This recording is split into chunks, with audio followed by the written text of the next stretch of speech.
What do you want to be when you grow up, Olivia? An astronaut. I want to be a fashion designer. A basketball player. I want to be an actor. A doctor. A teacher. A chef. An artist. What do you want to be when you grow up? A mermaid. Do you know what a computer programmer is? Yeah, no. No. No. I think it's something that has codes and is able to decode a mystery. I think that they... Wait, what? Computer programmer? No. Nowadays, just about everything requires some form of programming. So, what is it? Programming is basically explaining to a computer what you want it to do for you. When you're programming, you're teaching possibly the stupidest thing in the entire universe, a computer, how to do something. Programming is one of the only things in the world that you can do where you can sit down and just make something completely new from scratch, you know, whatever you want. It's really not unlike kind of playing an instrument or something, or playing a sport. It starts out being very intimidating, but you kind of get the hang of it over time.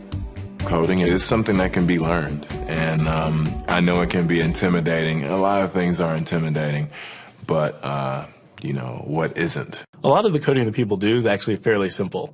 It's more about the process of breaking down problems than, sort of coming up with complicated algorithms as people traditionally think about it.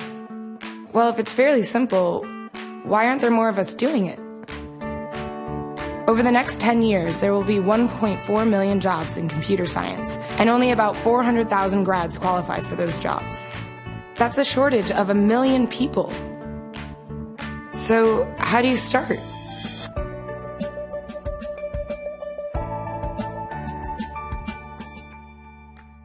I was obsessed with maps when I was a kid, and cities specifically. So I taught myself how to program. I had a very clear goal of what I wanted to do, which is to see a map of the city on my screen and play with it.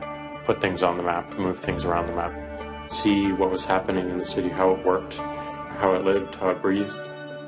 The best early thing was actually using software to decide when the classes in my school would meet, and that put me in a position to decide which girls were in my class. The first program I wrote asked things like, what's your favorite color? Or how old are you? I first learned how to make a green circle and a red square appear on the screen. The first time I actually had something come up and say, hello world, and I made a computer do that. It was just astonishing. When I finally learned a little bit of programming, that blank wall resolved into a bunch of doors, and you open them, and finally you start to open enough doors that the light comes in. And to me, a finished program is like a structure filled with light. All the corners are illuminated. You understand the structure of it. It's a really serene feeling to have completed that.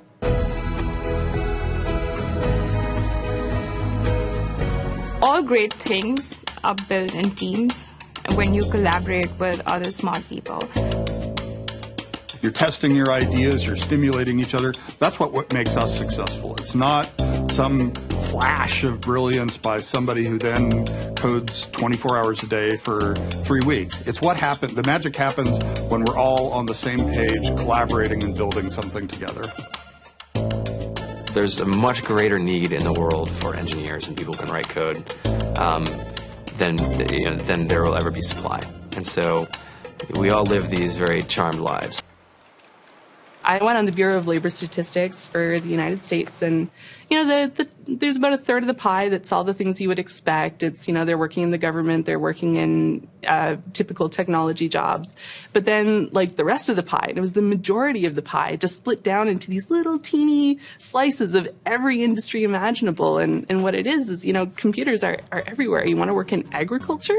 Do you want to work in entertainment? Do you want to work in manufacturing? It's just all over.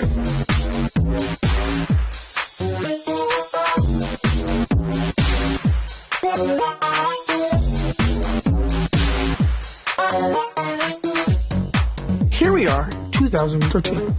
We all depend on technology to communicate, to bank. Information And none of us know how to read and write code.